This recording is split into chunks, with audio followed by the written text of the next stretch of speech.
Chodesh Roxanya. I want to thank Sterling Place for inviting me to speak. And I thank you all for coming. I also want to thank Elio Bender. He's not here now, so I don't have to be limited to Kotzi Shevach.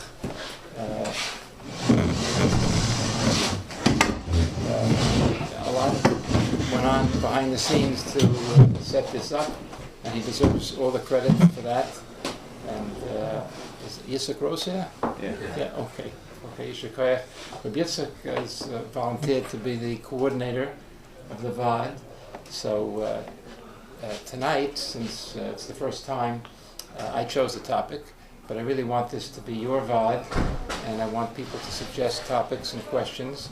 And Reb Yitzhak has agreed to be the coordinator. You can email him, you can call him, you can slip an anonymous envelope under his door if you want. However you want to do it is fine. So let's get started. The Chinuch brings in Parshat Kisavo 6 mitzvahs, d'oraisa. 3 mitzvahs aseh and 3 mitzvahs lo aseh. Absolutely, b'kavod gadol. Kol marba reizim mishubach. That's right. One of the mitzvahs aseh that the Chinuch brings, Lakta b'drachav. And the Chinuch mentions that this is such an important mitzvah that it's repeated twice in the Parsha. It's mentioned, halachta b'drachav, you have to walk in the ways of Hashem, and laleches b'drachav, also mentioned in the Parsha. 2 times it's mentioned. And the Chinuch brings that the mitzvah is basically to study the ways of Hashem, the way Hashem deals with us, and to try to copy those ways, to walk in His ways in our dealing with other people. Beinanu l'chavero. Now, this is an enormous subject. That's not our topic for tonight. It's a subject to study for a lifetime, to understand the ways of Hashem and how we're supposed to apply that in the way we deal with other people. This is a lifetime limud. It's just an introduction to what I want to talk about tonight. One of the ways of Hashem that He deals with us is what I call partial credit. Now, what does that mean, partial credit? How do we apply that? How do we see that HaKadosh Baruch Hu deals with us that way? How do we apply that to our B'nai bias? And what are the consequences if we don't? That's our subject for tonight. So, let's get started. We have a full plate. First of all, what does it mean, partial credit? That's my term. What am I referring to?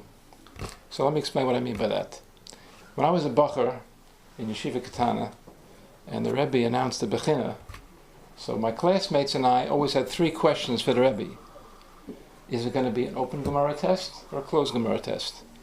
We always thought the open Gemara test would be easier. You could look up the answer. Of course, those are always the harder ones. The second question we had, when the Rebbe gives the Bechina, is it going to be multiple choice or fill-in? We always thought the multiple choice would be easier because you could guess even you don't know the answer. Those are always the harder ones. At least 2 answers looked like the right answer, and it was very confusing. The third question we had for the Rebbe was, when the Rebbe grades our test, our Bechinas, is he going to give us partial credit? What does it mean, partial credit? It means if the answer was Beis Shammai, and we wrote Beis Hillel, we understood the sugya, we got mixed up. Who held by which position each one held. But we knew the Shach B'taya, so if there's 10 questions on the test, on the Bechina, don't take off all 10 points. I didn't write a Baya, I wrote Beis Hillel instead of Beis Shammai. So take off 5 points, 2 points. Give me something, give me partial credit. So we wanted to get partial credit. Meaning we didn't do the complete job, we didn't do everything we're supposed to, we didn't get the full answer, but we got something, we knew, we showed, we understood something in the Gemara. Give some points for us. That's partial credit. That's what I mean by partial credit. How do we see that Rabbanu Shalom deals with us that way? There are a number of different sources for that, but the one that I think is clearest is in Kedushin. Daf Mem Amud Aleph, for those of you who are not here tonight. The Gemara brings a pasuk in Malachi, the end of Perek Gimel. And the Gemara brings the whole pasuk. Az nidbaru yirei Hashem. Then, after the Rishoyim will speak, then those with Yirei Shamayim will respond, and they will speak Isha Reyehu, each to his friend. V'yakshiv Hashem, and Hashem will pay attention. V'yishma, and he will hear. V'yichtov Sefer Zichron Lefanov, and it's going to write in a Sefer Zikaron before him. Kadosh Baruch Hu is going to write. L'yirei Hashem, to those who fear Hashem. U'lechosh ve'shmo, and those who think about his name. Isn't that redundant? Yirei Shamayim are also thinking about Hashem. What do you have to mention Yirei Hashem, Chosh ve'shmo? So the Gemara says, "My lechosh ve'shmo." What is this referring to? Chosh ve'shmo. Amar Ravasi. So Ravasi says, "Afilu chishev adam lasos mitzvah." If a person planned to do a mitzvah, v'nanos, he was prevented from doing the mitzvah. V'lo asa, and he didn't do the mitzvah. Ma'ala v'avakosav ki'ilu asa. The Torah gives him credit as if he did the mitzvah. Now, it doesn't just mean a person had a cholam, maybe it'd be nice to do a mitzvah. It passed his mind, he had a fleeting thought to do a mitzvah. And all of a sudden he gets credit for doing the whole mitzvah? No. The Maharsha says it's only in a case where he really intended to do the mitzvah. He planned to do the mitzvah. Nenas. It was an onus. He was prevented. He really wanted to be machnas orchim. He told his wife, yes, we're going to have guests this Shabbos. Absolutely, we're going to have guests. We're opening our house. He made a phone call. The guy was taken. He was going somewhere else. So he's nenas. Can't help it. He wanted to do the mitzvah. He tried. He was nenas. Then he gets credit for doing the mitzvah. But he didn't do the mitzvah. He didn't complete the job. The Kadosh Baruch Hu was giving him partial credit. Now, how much credit he gets? Does he get the full credit for the mitzvah? Half? I don't know how much percentage. But he certainly gets some credit. The Gemara says, Ma'alab Makasav Kilu Wasa, as if he did it. So he gets credit, and he didn't do the whole job. He didn't do any of it. He just planned to do it and wanted to do it. That's as far as he got, and the Eibishter gives him credit for that. Now, that's how the Eibishter deals with us. How are we supposed to deal with our B'nai Bayis that way? That means, whether it's a child or a spouse, we're asking them to do things for us. Sometimes it's a favor, sometimes it's a responsibility, sometimes it's just an instruction. And it comes back not exactly the way we planned, not exactly the way we asked. Not everything was there. There was something missing.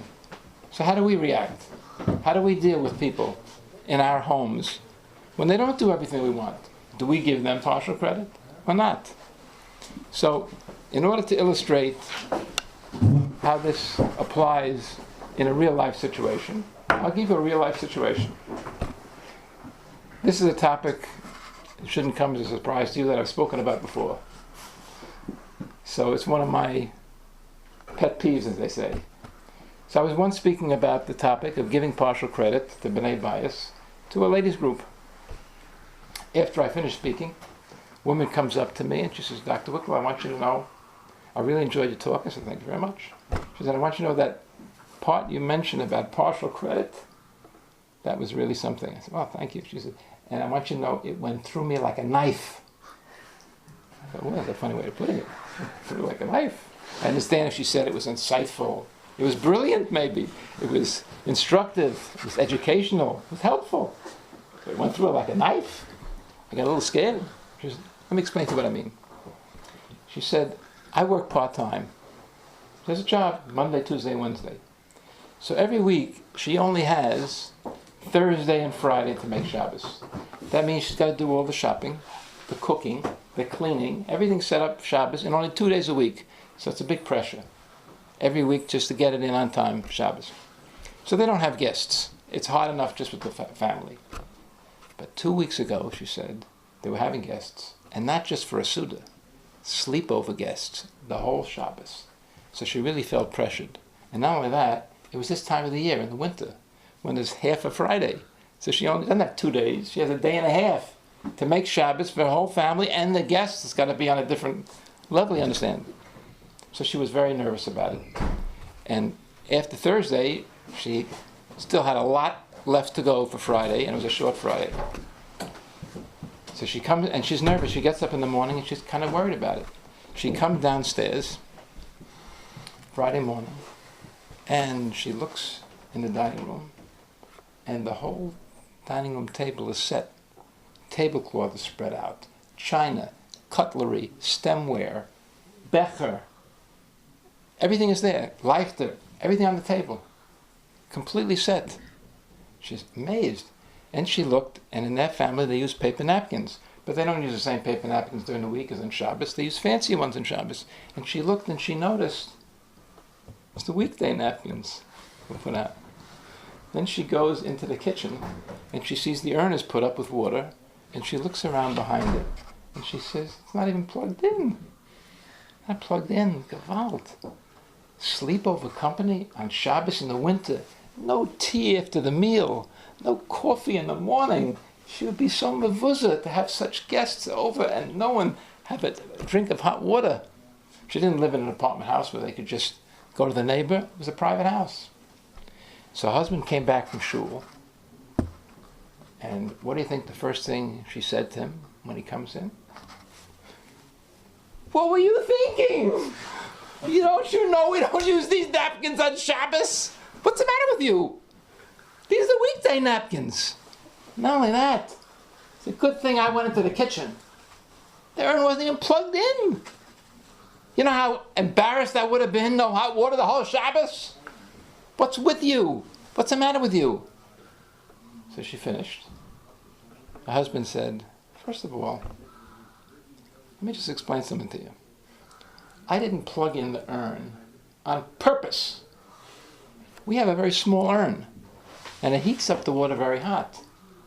And sometimes it boils out half the water on a Shabbos. I was afraid if I put it on Friday morning, by the time Shabbos comes in, half of it's going to be cooked out. We won't have enough but half an urn with all the company coming. So I dafka planned to plug it in when I come home from work this afternoon. That's as far as the urn goes. As far as the dining room table goes, that's all you noticed was the napkins? She didn't say a word after that. He didn't say a word. He left for work. She got busy in the kitchen. She was busy all the rest of the Friday afternoon. The guests came. They had a beautiful Shabbos. She forgot about the whole episode. Her husband never said a word about it after that. It was forgotten. 2 weeks later, she comes to my talk. She hears my spiel about partial credit. And then I understood what she meant. It went through her like a knife. She said, Dr. Wikler, I want you to know, I feel so ashamed of myself, the way I treated my husband. He got up before davening. Friday morning, he knew how stressed I was with the guests coming for Shabbos. He knew what a pressure I was under. And he got up before davening to come downstairs and set up the whole table before Shabbos, just to give me a hand. And all I could mention to him was that got the wrong napkins. I want you to know, the first thing I'm going to do when I come home tonight is I'm going to apologize for my husband, the way I spoke to him 2 weeks ago. That was a few years ago. I haven't heard from the husband since. I'm still waiting for a check in the mail. At least I set his wife straight. But my point really is that there's so much of B'nai bias do for us. And they put themselves out and they try to please us. And it's not 100%. It's not perfect. They didn't do exactly what we wanted. Does it mean they're not entitled for any credit? Kadosh Baruch Hu is giving us credit.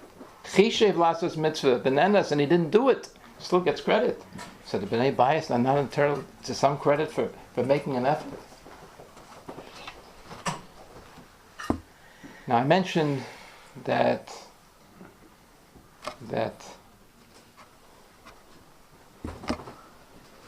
it's important to give partial credit to B'nai bias. And I also mentioned that there are consequences for not giving partial credit. So I want to give an example of that. You know, therapy in one way can be compared to auto mechanics. Therapy compared to auto mechanics. In one way. You know, let me give you an example. Let's say your windshield wipers are working, but you think you need new blades on the windshield wipers. It's not so smooth. I mean, it works, but it's not working so well. So most people are not going to go and bring the car into the mechanic just because they need new windshield wiper blades. But if you need an oil change, and you bring in the car in anyway, you say, you know what, anything else? Yeah, change the blades too. I need new wiper blades. So it's the same thing in therapy. People come to therapy for a variety of reasons. But then once they're in therapy, and they're working on the major issue is, whatever it is, so sometimes they say, I'm here ready anyway, let me take care of the wiper blades, and the other things come up. So there was a balabus that I saw a number of years ago, and I don't really remember why I started seeing him. It was quite a few years ago. But I remember in the course of the therapy, he brought up something that wasn't his original presenting problem, but it was something that was bothering him. And we already had a relationship, and he wanted to work on this also. What was it? He had a mental block against learning. There's a frum guy with a full beard, and sends his kids to good yeshivas. He was a son of a Rosh Yeshiva, as a matter of fact. But he had a problem. He couldn't learn. And it bothered him because, that's what you're supposed to do, even though he's working. But a Seder or something, you have to learn. And with a father as a Rosh Yeshiva, he was embarrassed that he couldn't learn. And he tried. If he went to a shiur, his mind would wander. He couldn't stay focused. If he had a chavrusa, he couldn't stay with it. If he opened a sefer at home, he'd fall asleep. Whatever he tried, it wouldn't work. And it really bothered him very much. And he couldn't figure out what the problem was. So we started working on it. We tried this approach, we tried that approach. And to tell you the truth, we weren't getting very far. I used a lot of what I would consider standard techniques to help someone overcome this kind of a block, and it wasn't working, wasn't going. And I was kind of baffled myself. He comes in one day for his appointment, and he tells me the following episode took place. He was visiting his parents, and he doesn't even know why. He decided to go upstairs to the attic. Hadn't been up there in years since he was a kid. And he starts rummaging around in the attic, just to see what he's going to find there. And he didn't even know why he was doing it. Just something motivated him, prompted him to do it, just rummaging through. And he's going through some old papers, and he comes across 2 beginners of his when he was in elementary school. He recognized his handwriting, and he had signed the papers, so he knew it was his paper. And he picked up the beginners, they were Gemara beginners. And one he had a 98, and the other one he had 100. And it shocked him, because he always thought of himself as a lo yutzlach, as a learner. That's how he felt his whole career growing up in yeshivas, till he went to work. He considered himself a lo yutzlach. And he couldn't believe it. 98 and 100, his beginners? He'd had no recollection that he ever done that well on a beginner as a kid. So he was so shocked, he walked downstairs, and his father, the Rosh Yeshiva, was sitting in his study, and he came over to him. He says, look what I found upstairs in the attic. We had these things. Look at this. They're my 2 test papers. Look at that. When I was a kid, look at these 2 test papers. Father looked at the 2 test papers, looked at the 100, didn't say anything. Looked at the other paper, and he turned to his son. He says, how come you only got a 98? Son didn't say another word. Continued the visit with his parents, went home. Came later that week to his therapy session. He says, I didn't say anything to my father when he said that to me. But I'll tell you what I was thinking. I was thinking, Ta, that's probably what you said to me when I brought these papers home the first time. Then he understood why he had this mental block. Well, I stopped seeing him years ago, and what reminded me about him is he called me up recently. He thought I'd like to know. He made a siyum on a Masechta, together with his son, in conjunction with the son's bar mitzvah. The son said to him, "Ta, I want to make a siyum at my bar mitzvah. A lot of kids in the class do. I want to learn the sechta together with you." He pulled himself together, and he was able to overcome his learning block, his mental block against learning. And he wanted to share the nachas, not just that his son made a siyum and a masechta. He wanted to share the nachas that he also made the siyum and the same masechta together with his son, and he knew how proud I would be of him and how much nachas it would give me, which it certainly gave me a tremendous amount of nachas. And I congratulated him on his son's bar mitzvah, and I gave him a special congratulations and mazel tov on the siyum for his son and the siyum that he made. And it was very, very heartwarming to me that he had reached that milestone. But it's an illustration of what I would consider the consequences of not giving b'nai bias partial credit. Because what can happen, unfortunately, is someone like this balabas, is that he developed such a yush that he wasn't able to meet up to his father's expectations, to satisfy his father, to please his father, to get even partial credit for Rahman al-Itzlan in 98, that he thought of himself as a lo yutzlach in learning, and it had such an impact on him that when he became an adult, he just had this mental block and couldn't open a sefer. Until Baruch Hashem, he was able to break through with Siyata Tishmaya, and now Baruch Hashem is able to learn. So, I just want to say, in conclusion, that it is important to give partial credit to our b'nai bias. It's important for shalom bias to give partial credit to our spouses. It's important for our children, for their development, to get partial credit for the things they do. And the last point I want to make is that when we extend ourselves for our b'nai bias, for our spouses and our children, we may not be perfect. We may not do such a 100% perfect job, and we want them to give us partial credit. Don't we want to have acknowledged that we made an effort, that we tried to do, that we meant well, we did as best as we could? Don't we want to get credit for that from our b'nai bias? Well, if we want to get that credit from our b'nai bias, then maybe we have to learn how to give them partial credit to serve as an example for them, so they'll see what it feels like, and they'll understand how it works, and they'll in turn give us partial credit. And if we give partial credit to our b'nai bias, and they give partial credit to us, then I think that will be Mar B'Shalom V'Reus, and that's the tachlis of this Vaad, and that's what we hope to accomplish. I mentioned that the topic was going to be selected by me this evening, but I very much want this to be, as I said before at the outset, for those who may have not been here when we started, that I want this to be your Vaad. I'm prepared to discuss any topic, question, or issue that you have. Rabbi Yitzchak has volunteered to be the coordinator. People can give him the topics or the questions that they'd like, and I'll select from that. I think we discussed that we would do this on a monthly basis. A month from now, 4 weeks from now, it's Hanukkah, so I don't think that would be a convenient time. So I think the next session should be in 5 weeks, which will be December 20th. It'll be the Sunday after Hanukkah, and as Hashem will continue then. Thank you again for coming.